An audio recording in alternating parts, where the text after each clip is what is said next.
അങ്ങനെ ലോകത്തിന്റെ ഫുട്ബോൾ അധിപന്മാർ ആരാണെന്ന് നമ്മൾ കാത്തിരിക്കുന്ന ദിനത്തിൽ ഇതിനിടെ ഒരു ഫലം കൂടി പറഞ്ഞു പോകാമെന്ന് തോന്നുന്നു. ഈ ലോക ഫുട്ബോളിലെ 3-ാം സ്ഥാനം അത് ഇംഗ്ലണ്ട് സ്വന്തമാക്കി. ഫ്രാൻസിനെ 4-നെതിരെ 6 ഗോളുകൾക്ക് തകർത്താണ് ഇംഗ്ലണ്ട് ലോകകപ്പിലെ 3-ാം സ്ഥാനക്കാർക്കുള്ള ആ മെഡൽ കഴുത്തിലണിഞ്ഞത്.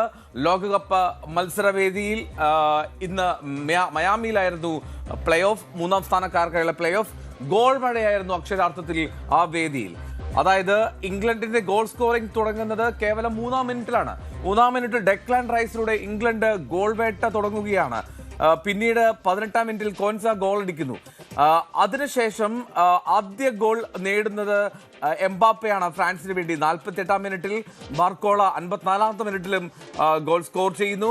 66-ാമത്തെ മിനിറ്റിൽ എംബാപ്പെ വീണ്ടും വലകുലുക്കുന്നതോടെ ഗോൾഡൻ ബൂട്ട് പോരിൽ ഒരു കൃത്യമായിട്ടുള്ള മേധാവിത്വം എംബാപ്പെ അവിടെ സ്വന്തമാക്കിയിട്ടുണ്ട് എന്നുകൂടി പറയണം.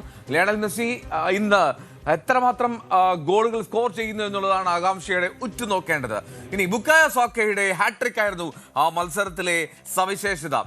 37-ാം മിനിറ്റിൽ ഒപ്പം ആദ്യ പകുതിയുടെ ഇഞ്ചുറി ടൈമിൽ ഇനി 87-ാം മിനിറ്റിൽ ഈ 3 ഗോളുകളാണ് ബുക്കായോ സാക്ക സ്വന്തമാക്കിയത്. അവസാന ഗോൾ അത് പെനാൽറ്റിയിലൂടെയായിരുന്നു.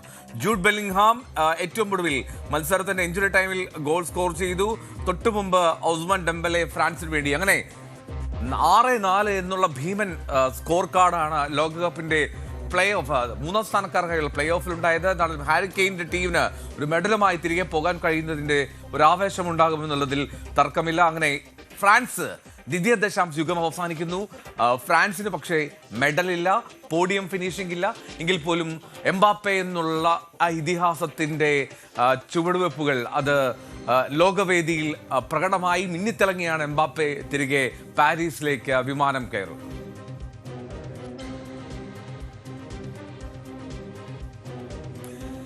ജോസഫ് ജോർജ് ഫുട്ബോൾ കമന്റേറ്റർ ഒപ്പം ഫുട്ബോൾ അനലിസ്റ്റ് നമ്മളോടൊപ്പം തത്സമയം ചേരുന്നുണ്ട്. ജോസഫ്, ഒരു ഗോളിന്റെ ആറാട്ടായിരുന്നു എന്താ ലൂസേഴ്സ് ഫൈനൽ എന്നൊക്കെ വിശേഷിപ്പിക്കുന്ന പോരാട്ടം.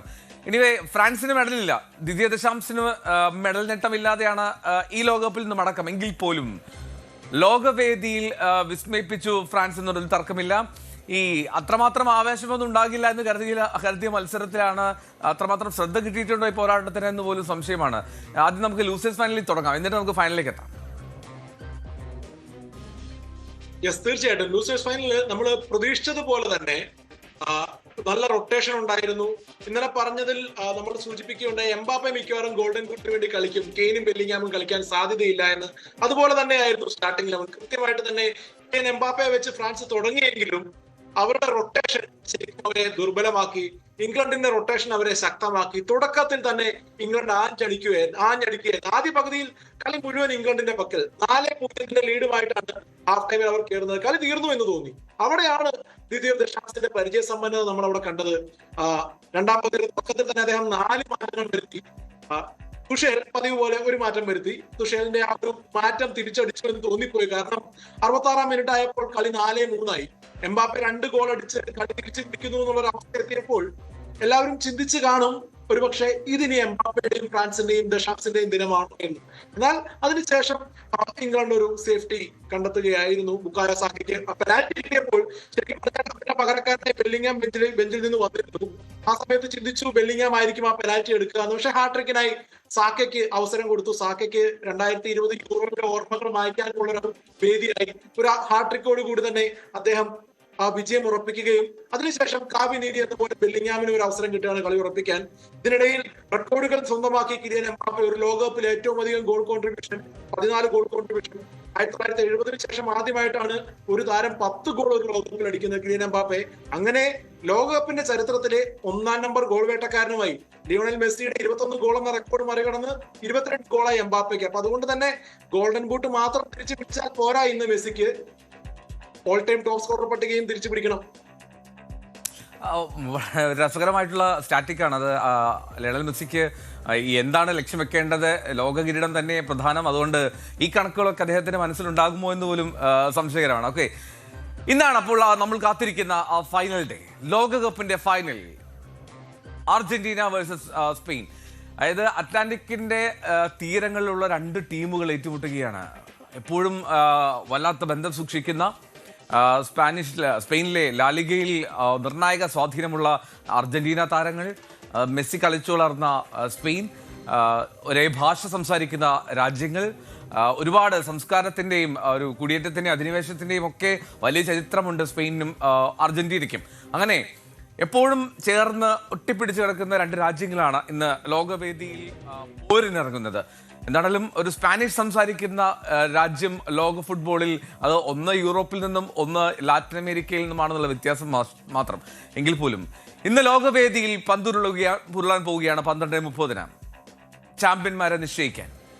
അർജന്റീനയുടെ മനസ്സിൽ അത് തുടർച്ചയായ 2ാം കിരീടം, സ്പെയിന് 2ാമത്തെ കിരീടം.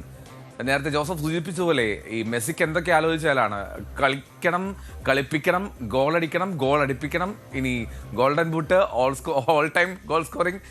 എന്തൊക്കെയായിരിക്കും ഇന്നത്തെ ആലോചനകൾ അർജന്റീനയുടെയും സ്പെയിന്റെയും? ശരിക്കും ചിന്തിക്കുകയാണെങ്കിൽ ഞാൻ ആ ഓൾ ടൈം ടോപ്പ് സ്കോറും പറയാനുള്ള ഗോൾഡൻ ബൂട്ടും പറയാനുള്ള ഒരു കാരണം എന്ന് പറഞ്ഞാൽ അർജന്റീനയുടെ ടീം മുഴുവൻ കളിക്കുന്നത് ലിയോണൽ മെസ്സിക്ക് വേണ്ടിയാണ്. അപ്പോൾ അങ്ങനെ ഒരു സാഹചര്യത്തിൽ ലിയോണൽ മെസ്സിയെ കൊണ്ട് ഗോൾ അടിപ്പിക്കണം എന്നുള്ളൊരു ചിന്തയായിരിക്കും കൂടെയുള്ള എല്ലാ സഹതാരങ്ങൾക്കും. അദ്ദേഹത്തിന് വേണ്ടി ഗോൾഡൻ ബൂട്ട് തരുമ്പോഴും അങ്ങനെ അർജന്റീന കളിക്കുകയാണെങ്കിൽ മാറാൻ സാധ്യതയുണ്ട്. പക്ഷെ മെസ്സിയെ സംബന്ധിച്ചിടത്തോളം മെസ്സി ചിന്തിക്കുന്നത് എന്താണ്? ലോകകപ്പ് ജയിക്കണം, ഈ ടീമിലെ ഓരോ താരങ്ങൾക്കും ലോകകപ്പ് മെഡൽ ഇടാനുള്ള ഒരു അവസരം ഒരുക്കി കൊടുക്കണം.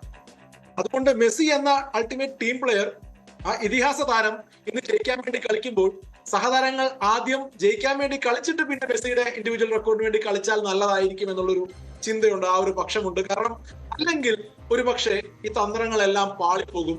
മറുവശത്ത് സ്പെയിൻ ആവട്ടെ എത്രയധികം ബഹുമാനത്തോടെ നോക്കുന്ന ഒരു താരമാണ് എതിർനിരയിൽ ഉള്ളതെങ്കിലും, ഇതിഹാസമാണ് എതിർനിരയിൽ ഉള്ളതെങ്കിലും, അദ്ദേഹത്തിനെ അനുകരിക്കുന്നവരാണെങ്കിലും എന്തൊക്കെ പറഞ്ഞാലും കളിക്കളത്തിൽ എത്തുമ്പോൾ ഇതെല്ലാം മറക്കും. ബാഴ്സലോണയുടെ എത്ര താരങ്ങളുണ്ടെങ്കിലും ഒന്നും കളിക്കളത്തിലെ ഈ 90 മിനിറ്റോ അല്ലെങ്കിൽ 120 മിനിറ്റിലോ പെനാൽറ്റിയിലോ ഒന്നും ബാധകമാവില്ല. അവർ ജയിക്കാൻ വേണ്ടി, കിരീടം ഉയർത്താൻ വേണ്ടിയാണ് കളിക്കുന്നത്.